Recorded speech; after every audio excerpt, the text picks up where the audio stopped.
ಪ್ರೇಮವಿಲ್ಲದಿದ್ದರೆ ಆ ಸತ್ಕರ್ಮಗಳಿಂದ ಅಷ್ಟೇನೂ ಉಪಯೋಗವಾಗುವುದಿಲ್ಲ. ಇದಕ್ಕೆ ಬದಲಾಗಿ ಒಂದು ವೇಳೆ ಭಗವಂತನಲ್ಲಿ ಅತ್ಯಂತ ಪ್ರೇಮವಿದ್ದು ನೀತಿ ಧರ್ಮದ ಕಟ್ಟಳೆ ಇಲ್ಲದಿದ್ದರೆ ಪರಮಾರ್ಥ ಭವನು ನಿಲ್ಲಲಾರದು.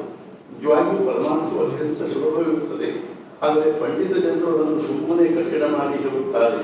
ಉಚಿತವೇನು ಅನುಚಿತವೇನು ಎಂಬುದು ಕ್ರಿಯೆ ತೊಡಗಿದೊಡನೆ ಯಾರು ಅದರಂತೆ ನಡೆಯಲು ಪ್ರಾರಂಭಿಸುವರೋ ಅವರಿಗೆ ಪರಮಾರ್ಥವು ನಿಶ್ಚಿತವಾಗಿ ಸಾಧಿಸುತ್ತದೆ. ಪರಮಾರ್ಥವು ಮುಂದೆ ಹೇಳಿದ 3 ಸಂಗತಿಗಳಲ್ಲಿ ಯಾವುದಾದರೂ ಪ್ರಾಪ್ತವಾದರೂ ಸಾಧಿಸುತ್ತದೆ. 1. ದೇಹದಿಂದ ಸಾಧುವಿನ ಸಹವಾಸ. 2. ಸತ್ಪುರುಷರ ಸಾಹಿತ್ಯದ ಸಹವಾಸ ಹಾಗೂ ಅದರಂತೆ ಆಚರಣೆ. 3. ಭಗವಂತನ ನಾಮಸ್ಮರಣೆ. ನಾಮ ತೆಗೆದುಕೊಳ್ಳುವುದರಿಂದ ನಮಗೆ ಭಗವಂತನ ಅಖಂಡ ಸಹವಾಸವು ಲಭಿಸುತ್ತದೆ. ಸತ್ಪುರುಷರು ಹೇಳಿದ ವಿಷಯಗಳನ್ನು ಸಂಶಯವಂತದೆ ವಿಶ್ವಾಸದಿಂದ ಆಚರಿಸುವುದೇ ಮೊದಲನೇ ಮೆಟ್ಟಿಲು. ಹಾಗೂ ಅದನ್ನು ಮುಂದೆ ನಿಷ್ಠೆಯಿಂದ, ಶ್ರದ್ಧೆಯಿಂದ ಹಾಗೂ ಪ್ರೇಮದಿಂದ ನಡೆಸಿಕೊಂಡು ಹೋಗುವುದೇ ಕೊನೆಯ ಮೆಟ್ಟಿಲು. ಇದೇ ಶಾಶ್ವತ ಸಮಾಧಾನದ ಮಾರ್ಗವಾಗಿರುತ್ತದೆ. ಇಂದಿನ ಮುಖ್ಯ ವಿಚಾರ, ಜಗತ್ತು ಏನನ್ನುತ್ತದೆಂದು ನಡೆಯುವುದಕ್ಕೆ ವ್ಯವಹಾರವೆನ್ನುತ್ತಾರೆ, ಭಗವಂತನು ಏನು ಅನ್ನುತ್ತಾನೆಂದು ನಡೆಯುವುದಕ್ಕೆ ಪರಮಾರ್ಥವೆನ್ನುತ್ತಾರೆ. ಜಾನಕಿ ಜೀವನ ಸ್ಮರಣ ಜೈ ಜೈ ರಾಮ್. ಒಂದು 10 ನಿಮಿಷ ಎಲ್ಲರೂ ಶಾಂತವಾಗಿ ಕೂಡಬೇಕು. ಈಗ ಈ ಒಂದು ಕಾರ್ಯಕ್ರಮದ ಬಗ್ಗೆ ಸಂಕ್ಷಿಪ್ತವಾಗಿ ನಾನು ಕನ್ನಡದಲ್ಲಿ ಹಾಗೂ ಮರಾಠಿಯಲ್ಲಿ ಹೇಳ್ತೀನಿ. ಅದಾದ ಮೇಲೆ ಮಾರುತಿರಾಯನಿಗೆ ಆರತಿ ಆಗ್ತದೆ. ಆರತಿ ಆದಮೇಲೆ ಪ್ರಸಾದ ವಿತರಣೆ ಆಗ್ತದೆ. ಅಲ್ಲಿವರೆಗೂ ಎಲ್ಲರೂ ಶಾಂತವಾಗಿ ನಾಮಸ್ಮರಣೆ ಮಾತ್ರ ಕೂಡಬೇಕಾಗಿ ವಿನಂತಿ.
श्रीराम समर्थ विदेहापरी तालवोनी प्रपंच मुमुक्षु जनाराई अध्यात्म चर्चा करोनी बहुलोकजे मेळवीति नमस्कार त्या ब्रह्म चैतन्य मूर्ति नान्या स्पृहा रघुपते हृदये स्मदीये सत्यं वदामि च भवान् अखिलान्तरात्मा भक्तिं प्रयच्छ रघुपुङ्गव निर्भरां मे कामादिदोषरहितं कुर्मान् सञ्चित् अतुलितबलधामं हेमशैलाभदेहं दनुजवनकृशानं ज्ञानिनामग्रगण्यं सकलगुणनिधानं वानराणामधीशं रघुपतिप्रियभक्तं वातजातं नमामि।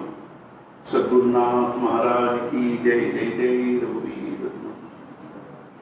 समर्थ सद्गुरु श्री ब्रह्म चैतन्य महाराजರ सद्गुरु श्री ಬ್ರಹ್ಮಾನಂದ ಮಹಾರಾಜರ ಅನುಗ್ರಹದಿಂದ ಕಳೆದ ವರ್ಷ 2019 ಜೂನ್ 26ನೇ ತಾರೀಕಿಗೆ ನಾವು ಶಿವಮೊಗ್ಗದಿಂದ ಹರಿಹರಕ್ಕೆ ಬಂದಿವಿ. ಹರಿಹರದಲ್ಲಿ ಶ್ರೀಧರ್ ಅವರ ಮನೆಯಲ್ಲಿ ಮುಕ್ಕಾಂ ಮಾಡಿ ಮರುದಿವಸ ಬೆಳಿಗ್ಗೆ ಪ್ರತಿ ಸಲದಂತೆ ಕಿರ್ಲೋಸ್ಕರ್ ಕಾಲೋನಿಯಲ್ಲಿ ಕಿರ್ಲೋಸ್ಕರ್ ಕಾಲೋನಿ ಹತ್ತಿರ ಇರತಕ್ಕಂಥ ಒಂದು ಕಾಲೇಜಿನ ಮೈದಾನದಲ್ಲಿ ಬೈಲಿನಲ್ಲಿ ವಾಕಿಂಗ್ ಮಾಡಲಿಕ್ಕೆ ಹೋದಾಗ ಪ್ರತಿ ಸಲ ನಾವು ಅಲ್ಲಿ ಅಡ್ಡಾಡಲಿಕ್ಕೆ ಹೋದಾಗ ಅಲ್ಲಿ ಒಂದು ಸುಂದರವಾಗಿರೋ ಚಿಕ್ಕವಾಗಿರೋ ಒಂದು ಮಾರುತಿ ಮಂದಿರ ಇದೆ. ಅಲ್ಲಿ ಮಾರುತಿ ನಮಸ್ಕಾರ ಮಾಡಿ ಬರುವಂಥ ಪದ್ಧತಿ. ಅದಕ್ಕನುಸಾರವಾಗಿ ನಮಸ್ಕಾರ ಮಾಡುವಾಗ ಸಹಜವಾಗಿ ಮನುಷ್ಯನಲ್ಲಿ ಸಹಸ್ರ ಮಾರುತಿ ದರ್ಶನ ಮಾಡಬೇಕು ಅಂತ ಅನಿಸ್ತು. ಅದು ಅದಕ್ಕನುಸಾರವಾಗಿ ನಾನು ಮಾರುತಿ ರಾಯನಿಗೆ ಮತ್ತು ಶ್ರೀ ಮಹಾರಾಜರಿಗೆ ಪ್ರಾರ್ಥನೆ ಮಾಡಿದೆ. ತಾವೇ ಅದನ್ನು ಶಕ್ತಿ ಕೊಟ್ಟು ಯುಕ್ತಿ ಭಕ್ತಿ ಶಕ್ತಿ ಅವಕಾಶ ಅನುಕೂಲತೆ ಆರೋಗ್ಯ ಎಲ್ಲವನ್ನು ಕೊಟ್ಟು ತಾವು ಅದನ್ನು ಮಾಡಿಸ್ಕೋಬೇಕು ಅನ್ನುವಂಥ ಅತಿ ಕಳಕಳಿಯಿಂದ ಪ್ರಾರ್ಥನೆ ಮಾಡಿದೆ. ಆ ರೀತಿ ಮನುಷ್ಯನಲ್ಲಿ ಬಂದದ್ರ ಬಗ್ಗೆ ಒಂದು ಸ್ವಲ್ಪ ಅಂದರೆ ಬಹಳಷ್ಟು ಮನಸ್ಸಿಗೆ ಸಮಾಧಾನ ಆಯಿತು. ಏನಾದರೂ ಒಂದು ಜೀವನದಲ್ಲಿ ಅದು ಒಂದು ಸಾಧನೆ ಉಪಾಸನೆ ಆಗ್ತದೆ ಅನ್ನುವಂಥ ದೃಷ್ಟಿಯಿಂದ ಮಾರುತಿರಾಯಂದೇ ನಾವು ಮುಖ್ಯವಾಗಿರ್ತಕ್ಕಂಥ ಉಪಾಸನೆ ಮಾಡ್ತಾ ಇರೋದ್ರಿಂದಾಗಿ ಮಾರುತಿರಾಯನ ದರ್ಶನ ಮಾಡಬೇಕು ಅನಿಸಿದಾಗ ಸಮಾಧಾನ ಸಂತೋಷ ಆಯಿತು.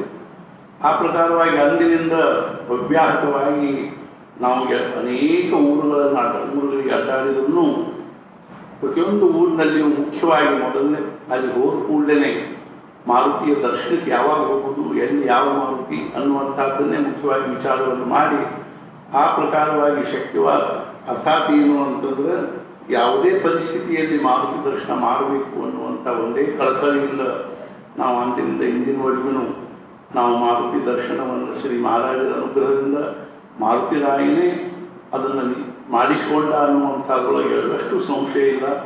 ಈ ರೀತಿಯಾಗಿರ್ತಕ್ಕಂಥ ಒಂದು ದರ್ಶನದ ಒಂದು ಉಪಾಸನೆ ಅನ್ನುವಂಥದ್ದು ಜೀವನದಲ್ಲಿ ಒಂದು ಆಯಿತು ಅನ್ನೋದು ಒಂದು ಮನಸ್ಸಿಗೆ ಬಹಳ ಒಂದು ಸಮಾಧಾನದ ವಿಷಯ. ಆದರೆ ಈ ಒಂದು ವರ್ಷದಲ್ಲಿ ನಾವು ಅನೇಕ ಮಂದಿರಗಳಲ್ಲಿ ಬೇರೆ ಒಂದೊಂದು ಮಂದಿರದಲ್ಲಿ 3, 4, 5 ಈ ರೀತಿಯ ಕೆಲವು ಮಂದಿರಗಳಲ್ಲಿ 11, 12 ಮಾರುತಿಗಳ ವಿಗ್ರಹಗಳು ಇದ್ದಾಗ್ಯೂ ಅವುಗಳಿಗೂ ನಾವು ನಮಸ್ಕಾರ ಮಾಡ್ತಿದ್ವಿ, ಪ್ರದಕ್ಷಿಣೆ ಆಗ್ತಿದ್ವಿ. ಅದಕ್ಕನುಸಾರವಾಗಿ ಆ ಮಂದಿರಗಳ ಸಂಖ್ಯೆಯನ್ನು ಹಿಡಿದ್ರೆ ಇವತ್ತಿನವರೆಗೂ 17,531 ಮಾರುತಿ ದರ್ಶನದ್ದು ಒಂದು ಅರ್ಥಾತ್ ಏನು ದರ್ಶನ ಆಗುತ್ತದ್ದು ಇದು ಇದೆ ಸಂಖ್ಯೆ ಇದೆ. 531 ಮಾರುತಿ ದರ್ಶನದ ಸಂಖ್ಯೆ ಇದೆ. ಮತ್ತು ಅದೇ ರೀತಿಯಾಗಿ ಪ್ರತಿಯೊಂದು ಮಾರುತಿ ಮಂದಿರದಲ್ಲಿಯೂ ಒಂದು ಸಲ ಹನುಮಾನ್ ಚಾಲೀಸ, ಪ್ರತಿ ದಿವಸ ಒಂದು ಸಲ ಹನುಮಾನ್ ಚಾಲೀಸ ಅನ್ನೋದು ಮತ್ತು ಎಷ್ಟು ಜನ ಇರ್ತಾರೋ ಅಷ್ಟು ಸಂಖ್ಯೆಯನ್ನು ಹಿಡ್ಕೊಂಡು ಅದನ್ನೂ ಸಹಿತ ಸಂಖ್ಯೆ ಇಟ್ಟುಕೊಂಡು ಬಂದಿರೋದ್ರಿಂದಾಗಿ ಆ ಹನುಮಾನ್ ಚಾಲೀಸ ಅಂದದ್ದು 17,000 ಅರ್ಥಾತ್ ಏನು ಅಂದ್ರೆ 351 ಸಂಖ್ಯೆ ಆಗಿವೆ. ಈ ರೀತಿಯಾಗಿ ನಾವು ಒಂದು ಮಾರುತಿ ದರ್ಶನದ ಉಪಾಸನೆಯನ್ನು ಪ್ರಾರಂಭ ಮಾಡಿದ್ವಿ.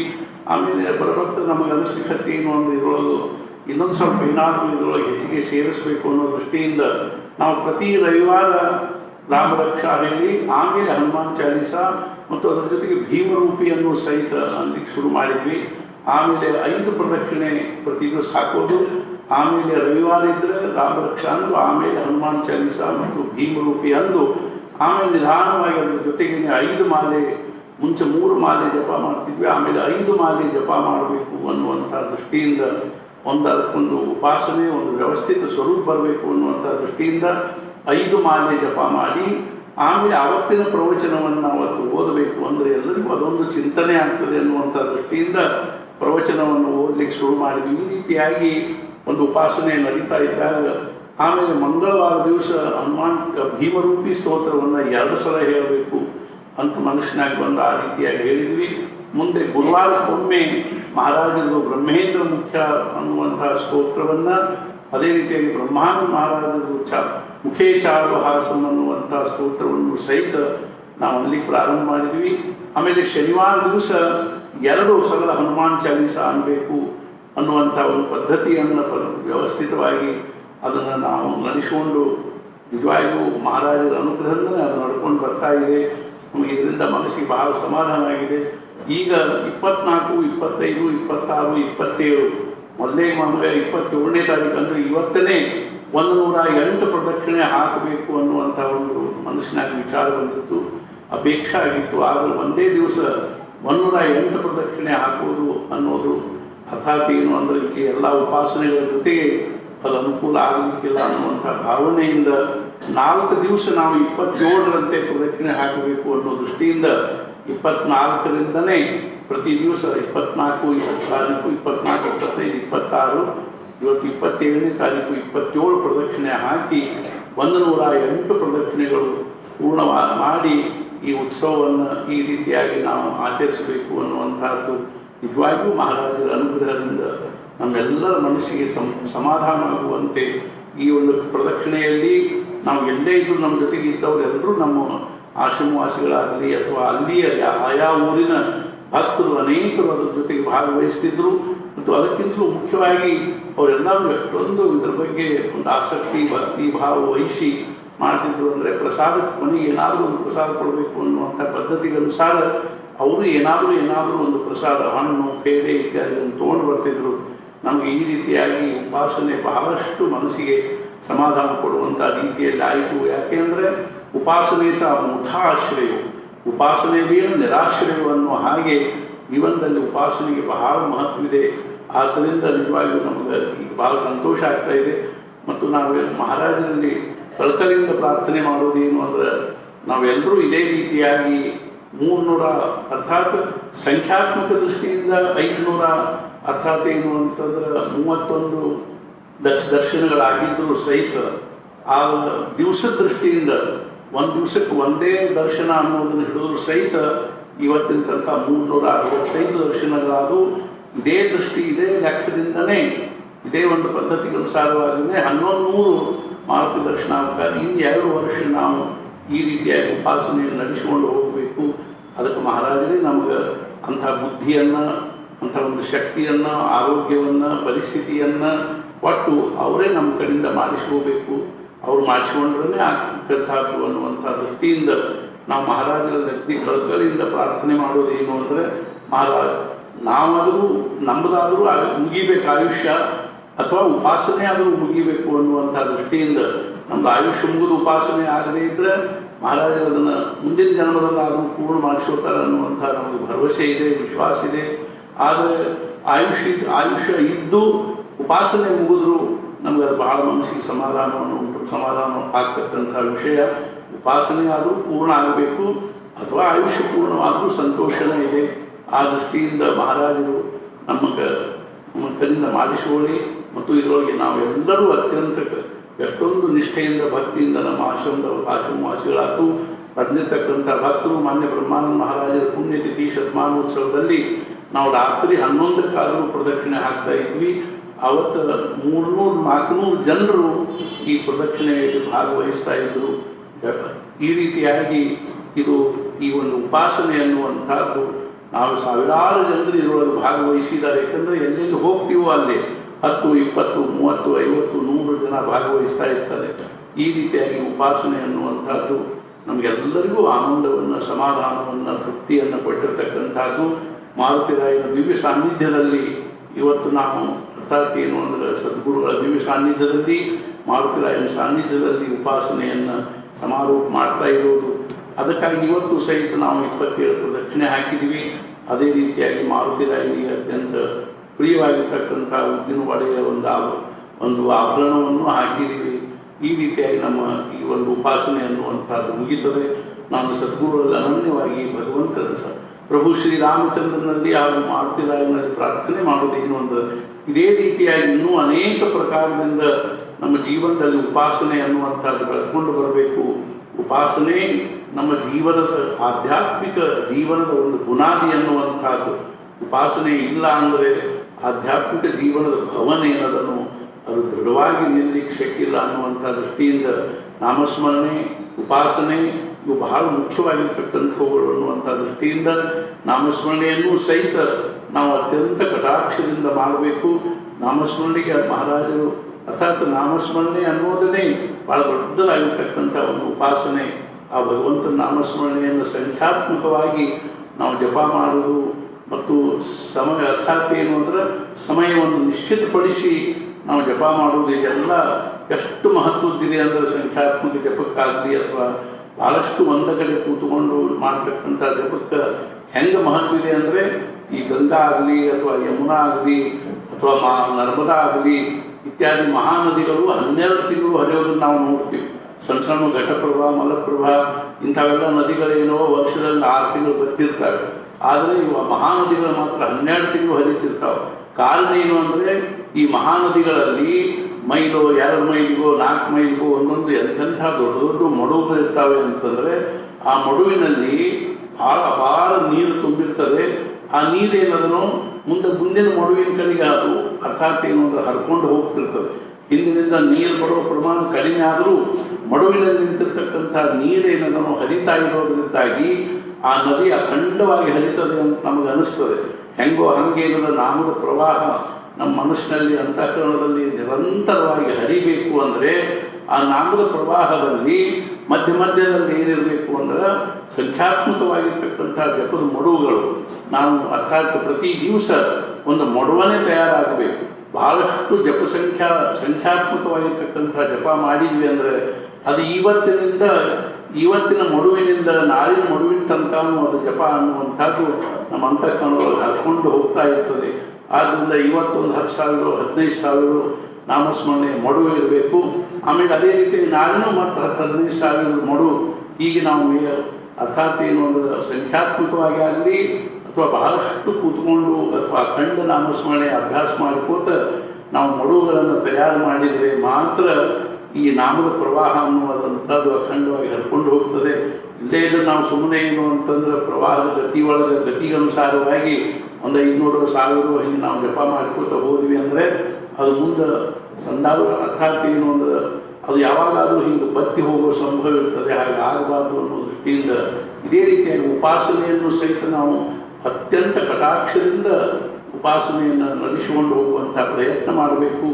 ನಾವು ಅರ್ಥಾತ್ ಏನು ಅಂತಂದ್ರೆ 2013 ಆಗಸ್ಟ್ 8ನೇ ತಾರೀಕು ಶ್ರಾವಣ ಶುಕ್ಲ ಪಂಚಮಿ ದಿವಸ ಮೈಸೂರಿನಲ್ಲಿ ಮಾರುತಿರಾಯನ ಉಪಾಸನೆ ಮಾಡಬೇಕು ಅಂತ ಮನುಷ್ಯನ ಬಂದ ಕೂಡಲೇ ನಾವು ಪೇಟೆಗೆ ಹೋಗಿ ಮಾರುತಿರಾಯನ ಮುಕ್ತಿ ತಗೊಂಡು ಬಂದು ಆವತ್ತನೇ ಉಪಾಸನ ಶುರು ಮಾಡಿದ್ವಿ. ಏನಾದರೂ ಇಲ್ಲಿ ಉಪಾಸನೆಯಲ್ಲಿ ರಾಮರಕ್ಷ, ಹನುಮಾನ್ ಚಾಲಿಸ, ಭೀಮರೂಪಿ ಅನ್ನೋದು, ಒಂದು 5 ಮಾದಿ ಜಪ ಮಾಡೋದು, ಮತ್ತೇನಾದರೂ ಒಂದು ಪ್ರವಚನ ಓದೋದು, ಹೀಗೆ ಏನಾದರೂ ಇಟ್ಟುಕೊಂಡ್ರೂ ಅಡ್ಡಿ ಇಲ್ಲ. ಆ ಉಪಾಸನೆಯನ್ನು ನಾವು ಅತ್ಯಂತ ನಮ್ಮ ಜೀವನದಲ್ಲಿ ಮಹತ್ವದ ಬುದ್ಧಿಯಿಂದ ನಾವು ಕಾಯ್ಕೊಂಡು ಬರಬೇಕು.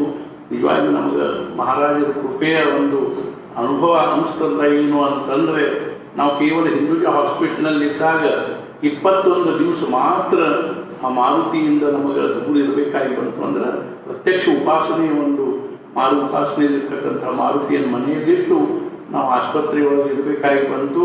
ಅದು ಒಂದನ್ನು ಬಿಟ್ಟರೆ ಅಂದಿನಿಂದ ಇಂದಿನ ತನಕ ಒಂದು 90 ಉಪಾಸನೆ ನಾವು ಅರ್ಥಾತ್ ಏನು ಮಹಾರಾಜರ ಅನುಗ್ರಹದಿಂದ ತಪ್ಪಿಲ್ಲ. ಇದೇ ಒಂದು ನಮ್ಮ ಜೀವನದೊಳಗೆ ಬಹಳ ದೊಡ್ಡ ಸಂಪತ್ತು, ಐಶ್ವರ್ಯ ಅಂತ ತಿಳ್ಕೋಬೇಕು. ನಾಮಸ್ಮರಣೆ ಮತ್ತು ಉಪಾಸನೆ ಇದರಷ್ಟು ಶ್ರೇಷ್ಠವಾದ್ದು ನಮ್ಮ ಜೀವನದಲ್ಲಿ, ಸಾಧಕನ ಜೀವನದಲ್ಲಿ ಮತ್ತೊಂದು ಯಾವುದೂ ಇಲ್ಲ. ಏನಾದರೂ ಒಂದು ಉಪಾಸನೆ ನಾವು ಒತ್ತಟ್ಟಿಗೆ ಅಂದರೆ ಸಮೀಪ, ಆಸನ ಅಂದರೆ ಕೂಡೋದು, ಭಗವಂತನ ಮುಂದೆ ಕಣ್ಣು ಮುಚ್ಚಿಕೊಂಡು ಕೂಡುವಂಥ ಪದ್ಧತಿಯನ್ನು ಸುಮ್ಮನೆ ಕಣ್ಣು ಮುಚ್ಚಿಕೊಂಡಾದರೂ ನಾನು ಅರ್ಧ ತಾಸು ದಿನ ಏನಪ್ಪ ಅಂದರೆ ಭಗವಂತನ ಕೂಡ್ತೀನಿ ಅನ್ನುವಂಥದ್ದು ಸಹಿತ ಒಂದು ಉಪಾಸನೆ ಆಗ್ತದೆ. ಈ ರೀತಿಯಾಗಿ ನಾವು ನಮ್ಮ ನಾಮಸ್ಮರಣೆ ಹಾಗೂ ಉಪಾಸನೆಗಳನ್ನು ಇನ್ನೂ ಹೆಚ್ಚಿಗೆ ಬೆಳೆಸ್ಕೊಂಡು ಹೋಗಬೇಕು. ಅದಕ್ಕಾಗಿಯೇ ನಾವು ಇದ್ದೀವಿ ಅಂತ ನಮಗೆ ಅನ್ನಿಸ್ಬೇಕು. ಅದೇ ನಮ್ಮ ಜೀವನದ ಮೂಲಭೂತ ಸೂತ್ರ ಅನ್ನುವಂಥ ಪದ್ಧತಿಯಲ್ಲಿ ನಾವು ಉಪಾಸನೆಯನ್ನು ಹಾಕ್ಕೋಬೇಕು ಅನ್ನುವಂಥದ್ದೇ ಮಾರುತಿರಾಯನ ದಿವ್ಯವಾಗಿರ್ತಕ್ಕಂಥ ಇವತ್ತು ಸಾನ್ನಿಧ್ಯದಲ್ಲಿ ಮನುಷ್ಯನಲ್ಲಿ ಬಂದದ್ದನ್ನು ನಾನು ನಮ್ಮೆಲ್ಲರ ಮುಂದೆ ನಿವೇದನೆ ಮಾಡ್ತಾ ಇದ್ದೀನಿ. ಪ್ರಾಮಾಣಿಕವಾಗಿ ಹೇಳಬೇಕು ಅಂದರೆ ಆಯುಷ್ಯದ ಕೊನೆಯ ಉಸಿರಿನವರೆಗೂ ಇದೇ ರೀತಿಯಾಗಿ ನಾಮಸ್ಮರಣೆ ಮತ್ತು ಉಪಾಸನೆ ನಡ್ಕೊಂಡು ಹೋಗಬೇಕು ಅನ್ನೋದೇ ನಮ್ಮ ಕಲ್ಕಲಿ ಇರ್ತದೆ, ಕಲ್ಕಲಿ ಇರುತ್ತದೆ. ಅದೇ ಭಗವಂತನಲ್ಲಿ ಹಾಗೂ ಸದ್ಗುರುಗಳ ಅನನ್ಯವಾಗಿ ಮಹಾರಾಜರಲ್ಲಿ, ಮಾರುತಿರಾಯರಲ್ಲಿ, ಪ್ರಭು ಶ್ರೀರಾಮಚಂದ್ರನ ಅನನ್ಯವಾಗಿ ಪ್ರಾರ್ಥನೆ ಮಾಡೋದೇನು ಅಂದರೆ ಆ ಭಗವಂತ ನಮಗೂ ನಿಮಗೂ ಎಲ್ಲರಿಗೂ ಆಯುಷ್ಯ ಆರೋಗ್ಯ ಐಶ್ವರ್ಯವನ್ನು ಅನುಗ್ರಹಿಸಲಿ. ಮತ್ತು ಮುಖ್ಯವಾಗಿ ನಮಗೆಲ್ಲರಿಗೂ ಭಗವಂತನಲ್ಲಿ ಭಕ್ತಿ, ನಾಮದಲ್ಲಿ ಪ್ರೇಮ ಹಾಗೂ ಸದ್ಗುರು ಅನನ್ಯವಾಗಿರ್ತಕ್ಕಂಥ ನಿಷ್ಠೆಯನ್ನು ಕೊಳ್ಳಿ ಅಂತ ತಿಳ್ಕೊಂಡು ಹೇಳಿ, ಜಾನಕಿ ಜೀವನ ಸ್ಮರಣ ಜೈ ಜೈ ರಾಮ. ವಿದೇಹಾಪರಿ ತಾಲೋನಿ ಪ್ರಪಂಚ ಮುಮುಕ್ಷು ಜನಾವಾಗಿ ಅಧ್ಯಾತ್ಮ ಚರ್ಚಾ ಕರೋನಿ ಬಹುಲೋಕಜೆ ಮೇಳವೀತಿ ನಮಸ್ಕಾರಕ ಬ್ರಹ್ಮಚೈತನ್ಯ ಮೂರ್ತಿ. सद्गुरुनाथ महाराज की जय जय जय रघुवीर समर्थ. समर्थ सद्गुरू श्री ब्रह्मचैतन्य महाराजांच्या कृपेने, सद्गुरू श्री ब्रह्मानंद महाराजांच्या कृपेने आजचे वैशिष्ट्य म्हणजे गेल्या 1 वर्षापासून, गेल्या 2019 जून म्हणजे जून 27 तारखेपासून आजपर्यंत मारुतीरायाची प्रदक्षिणा करावी असे मनात आल्यामुळे ती एक उपासना या भावनेने आम्ही त्या दिवसापासून म्हणजे जिथे जिथे असतो तिथे तिथे ती प्रदक्षिणा उपासना म्हणजे त्यामध्ये मुख्य म्हणजे मारुतीरायाचे दर्शन, त्यानंतर 5 प्रदक्षिणा आणि त्याबरोबर एक हनुमान चालीसा पाठ, भीमरूपी आणि रामरक्षा स्तोत्र इत्यादी पाठ करण्याची एक पद्धत, उपासनेची एक पद्धत लावून घेऊन त्या पद्धतीने आत्तापर्यंत खरोखर महाराजांच्या कृपेने आणि मारुतीरायाच्या अनुग्रहाने ते अविच्छिन्नपणे अखंडपणे चाललेलं आहे. हे खरोखर मी माझे भाग्य समजतो. आम्ही सगळे आमचे भाग्य समजतो आहोत. आणि आम्ही इथे आश्रममध्ये असलो, आम्ही सगळे आश्रमवासी हे याच्यामध्ये म्हणजे या प्रदक्षिणेमध्ये आम्ही भाग घेऊन शेवटी ते प्रदक्षिणा करूनच त्या दिवशीची उपासना आम्ही पूर्ण करत असतो. गेल्या 27 जूनला म्हणजे 2019च्या 27 जूनला आम्ही हरिहरला गेलेलो असताना तिथे मारुती त्या एका कॉलेजच्या ग्राउंडमध्ये वॉकिंगला गेलेलो असताना तिथे एक मारुती देऊळ होतं. त्या मारुतीला आम्ही नमस्कार करून येत असत. त्या दिवशी नमस्कार करताना सहज माझ्या मनामध्ये 1100 मारुती दर्शन करावं असं वाटलं आणि वाटल्याचे बद्दल समाधान वाटलं, चांगलं वाटलं. काहीतरी आपल्या जीवनामध्ये साधन होईल या दृष्टीने खूप बरं वाटलं. आणि तेव्हापासूनच ही उपासना सुरू झालेली आहे. नित्य मारुती दर्शन, आणखीन प्रदक्षिणा, हनुमान चालीसा इत्यादी पाठ करण्याची पद्धत सुरू झाली. खरोखर म्हणजे आम्ही सारखे फिरत असणारे आणि म्हणजे कुठेही गेलो, पुणे, मुंबई, बेंगळूर वगैरे असे कुठेही गेलो तरी तिथून 10 किलोमीटर, 15 किलोमीटर, 5-10 किलोमीटर अंतर असले तरी आम्ही दिवसातून एक वेळ म्हणजे रात्रीच्या जेवणाच्या आधी म्हणजे एक वेळ त्या मारुती मंदिरात जाऊन तिथे काहीतरी प्रसाद घेऊन जाऊन तिथे 5 प्रदक्षिणा घालून आणि हनुमान चालीसा वगैरे म्हणण्याची पद्धत सुरू केली. त्या पद्धतीने प्रतिदिवस मारुती दर्शन करण्याचं एक म्हणजे आपली उपासना चालू ठेवली. आणि ती उपासना कुठल्याही परिस्थितीमध्ये आजपर्यंत ते खंडित नाही झालेलं आहे. म्हणजे त्याच्यामध्ये काही हे नाही झालेले आहे. त्याबद्दल खरोखर खूप म्हणजे समाधान वाटतं. आणि उपासनेमध्ये हळूहळू आम्ही काहीतरी त्याच्यामध्ये आणखी काहीतरी भर घालू लागलो. आणि पहिल्यांदा एक हनुमान चालीसा वगैरे म्हणत असत. नंतर वाटलं की आपण भीमरूपी पण म्हणू. आणि नंतर रोज एक हनुमान चालीसा आणखीन एक भीमरूपी म्हणू लागलो. त्याच्यानंतर वाटलं की आपण रामरक्षा पण याच्यामध्ये घ्यायला पाहिजे. म्हणून प्रति रविवारी रामरक्षा म्हणू लागलो. प्रति रविवारी रामरक्षा, हनुमान चालीसा आणि भीमरूपी म्हणू लागलो. मग वाटलं की आपण म्हणजे शनिवारच्या दिवशी 2 वेळ हनुमान चालीसा म्हणावं असे म्हटून 2 वेळ म्हणू लागलो. याच्याबरोबर आम्ही रोज पहिल्यांदा 3 माळ जप करत होतो. मग वाटलं की आणखीन 2 माळ जप करू. काहीतरी आपल्यामध्ये त्या उपासनेमध्ये एक म्हणजे काहीतरी म्हणजे त्याला एक चांगलं व्यवस्थित स्वरूप यावं या दृष्टीने आणखीन 2 माळ जास्त करू लागलो. म्हणजे आता सध्या 5 माळ जप करतो आणि एकादशीच्या दिवशी आम्ही 11 माळ जप करतो. आणि एकादशीच्या दिवशी अर्थात म्हणजे नंतर हळूहळू असे झाले की 5 प्रदक्षिणा सुरू झाले. आणखी नंतर रविवारी रामरक्षा हनुमान चालिसा आणि भीमरूपी, मंगळवारच्या दिवशी भीमरूपी 2 वेळ म्हणू लागलो. आणि रामरक्षा हनुमान चालिसा नाही, रामरक्षा नाही, हनुमान चालिसा आणि भीमरूपी 2 वेळ. मग नंतर गुरुवारच्या दिवशी वाटलं की आपण महाराजांचे काहीतरी स्तोत्र म्हणून आम्ही ब्रह्मेंद्र मुख्यामरदुर्लभम श्री रामस्य नाम प्रतिपादयंतम स्तोत्र म्हणू लागलो. मग वाटलं की आपण ब्रह्मानंद महाराजांचे एक स्तोत्र म्हणून मुखे चारोहासम असे स्तोत्र आहे ते स्तोत्र म्हणू लागलो. आणि अशा पद्धतीने आम्ही प्रदक्षिणा वगैरे घालू लागलो. मग हे कोरोना सुरू झाल्यानंतर आम्हाला वाटलं आम्ही इथेच राहणार आहोत, त्यामुळे काय बाहेर जाण्याचे सध्या काय कारण नाही आहे. त्यामुळे आम्ही प्रदक्षिणेमध्ये आणखीन थोडेसे जास्त करू म्हणून रोज 13 प्रदक्षिणा घालू लागलो. आणि त्यामध्ये एकदा असं वाटलं की आपण गणपतीच्या संकष्टीच्या दिवशी काहीतरी आपण गणपतीची थोडीशी प्रार्थना उपासना करू म्हणून प्रति संकष्टीला 21 प्रदक्षिणा श्रीराम जय राम जय जय राम म्हणतच 21 प्रदक्षिणा घालून अथर्वशीर्ष म्हणण्याची पद्धत घालून घेतली. अशा रूपाने अशा पद्धतीने एक आपले व्यवस्थित उपासनेचा स्वरूप तयार झालेचा समाधान झाले. या पद्धतीने आता आम्ही म्हणजे आता वार्षिक उत्सवाच्या निमित्ताने 1 वर्ष पूर्ण झाल्यामुळे वार्षिक उत्सवाच्या निमित्ताने काहीतरी उपक्रम करू म्हणून 108 प्रदक्षिणा घालू म्हणून विचार केला की पण एकाच दिवसात 108 प्रदक्षिणा होणार नाही म्हणून म्हणजे इथल्या उपासनेला वगैरे मंदिरातल्या उपासना वगैरे असल्यामुळे त्यामुळे आम्ही 4 दिवसात 108 प्रदक्षिणा घालायचं या उद्देशाने म्हणजे 24 तारखेपासून रोज 27 प्रदक्षिणा घालू लागलो. आणि त्या वाराच्या म्हणजे त्या दिवशी ज्या दिवशी जे असेल ते म्हणजे हनुमान चालिसा रामरक्षा वगैरे जे असेल ते म्हणत आलो. आज खरोखर आम्हाला इतकं म्हणजे खूप समाधान वाटत आहे. एखादी उपासना त्या उपासना आम्ही करू लागलो किंवा त्या उपासनेमध्ये आम्ही प्रवृत्त झालो आणि ती उपासना त्याच्यामध्ये एक म्हणजे कुठल्याही प्रकाराने त्याच्यामध्ये कमतरता न होता ती उपासना पूर्ण होणे म्हणजे खरोखर त्या भगवंताच्या किंवा सद्गुरूंच्या कृपेशिवाय शक्य नाही. याच्यामध्ये आमचे कर्तृत्व काहीच नाही. आमचा देह आमच्या हातात नाही. तेव्हा काय घडेल तेव्हा काय होईल हे आपल्याला सांगता येत नाही. प्रकृती बिघडायला काही वेळ लागत नाही, त्याला काही कारण सुद्धा लागत नाही. काहीतरी प्रकृती बिघडून प्रदक्षिणा नाही होऊ शकली तर आम्ही काही करू शकत नाही. पण महाराजांनी आमच्यावर इतकी कृपा केली की अशा माझी तब्येत सुद्धा सारखे काहीतरी तब्येतीमध्ये म्हणजे अगदी म्हणजे दुबळेपण म्हणजे अगदी दौडबैल आहेच. अनेक प्रकाराने माझी तब्येत म्हणजे अशी काय म्हणजे हे नाही आहे. हार्टाचे ऑपरेशन झाले, BP आहे, शुगर आहे, पुष्कळ आहे. पण हे सगळे असून सुद्धा महाराजांनीच म्हणजे त्यांनीच आमच्या उपासनेची जबाबदारी त्यांनीच आपल्यावर घेऊनच हे पूर्ण करून दिले असे म्हणायला काही हरकत नाही आहे. अक्षरशः म्हणजे या उपासनेमध्ये आश्रमवासींची सुद्धा इतके म्हणजे सगळ्यांनी अगदी कळकळीने प्रेमाने भक्तीने या उपासनेमध्ये भाग घेतलेला आहे आणि त्यांना त्या सगळ्यांच्यावर महाराजांची कृपा आहे यात किंचित सुद्धा संशय नाही.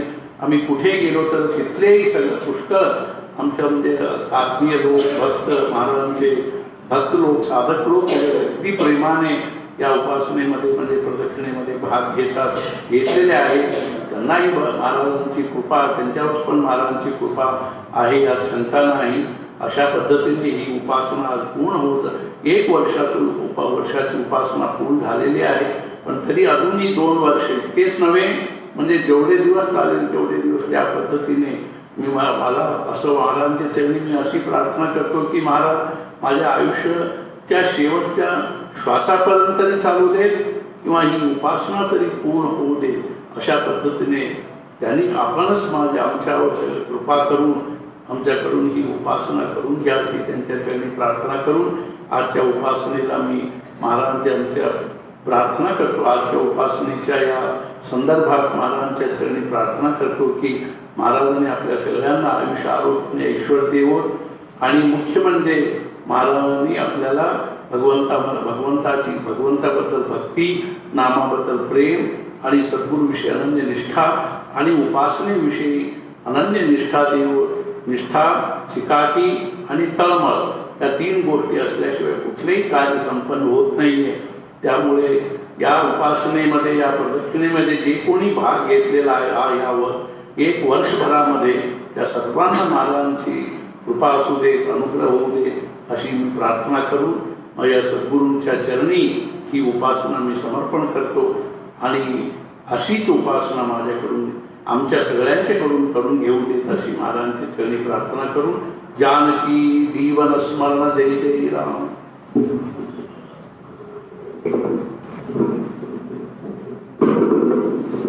आजच्या उपासनेच्या पद्धतीप्रमाणे सगळी मांडणी झालेली आहे. तर शेवटचा भाग म्हणजे आता आम्ही मारुतीरायाला, महाराजांना, रामाला आरती करतो. आरती झाल्यावर मग इथल्या सगळ्यांना प्रसाद वाटत आहे आणि हे सगळे झाल्यानंतर प्रदक्षिणा ही उपासनेचा 1 वर्षाचा आनंदाचा उत्सव अर्थात साजरा झाला असे महाराजांच्या चरणी प्रार्थना.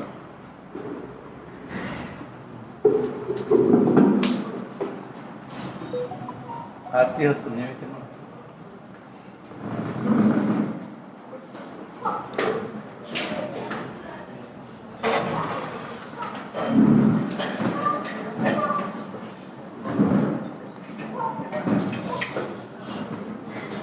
दीपमाघ्रापयामि.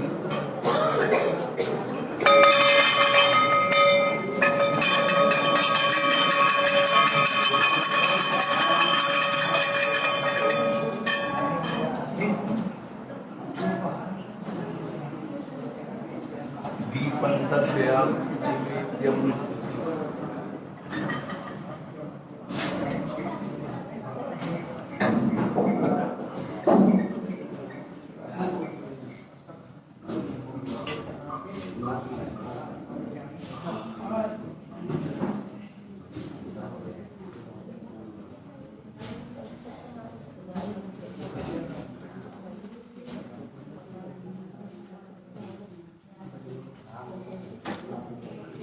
श्री राम समर्थ.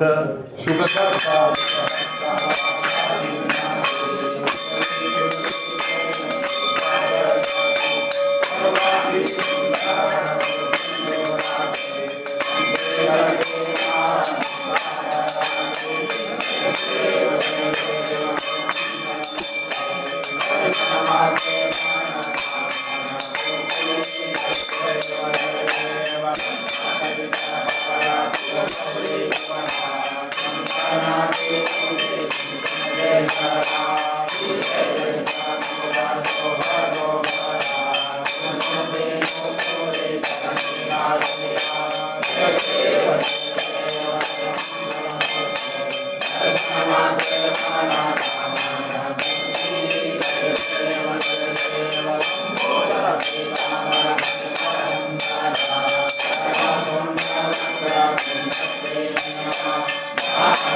ಅಲ್ಲೇ ಒಂದು ರಾಜಾದಿರಾಜಾಯ ಪ್ರತಿಷ್ಠಾಯಿನೇ ನಮೋ ಯೋಗೇಶ್ವರಾಯ ಪುನಃ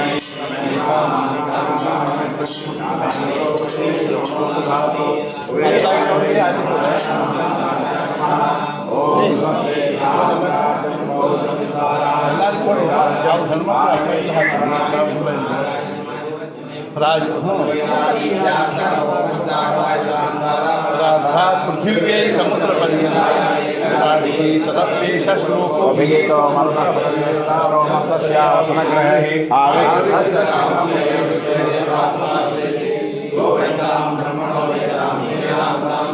तस्मै ब्रह्मच ब्रह्माचार्यकीर्तिं प्रजां ददुः ॐ एकदन्ताय विद्महे वक्रतुण्डाय धीमहि तन्नो प्रचोदयात् ॐ अंजलिनंदनाय विद्महे वायुसुताय धीमहि तन्नो हनुमत् प्रचोदयात् ॐ सच्चिदानंदाय विद्महे पूर्णबोधाय धीमहि तन्नो सद्गुरुः प्रचोदयात् वेदोक्त मंत्र पुष्पांजलि ग्रंथराव इतना ही बताते हैं वेदोक्त मंत्र पुष्पांजलि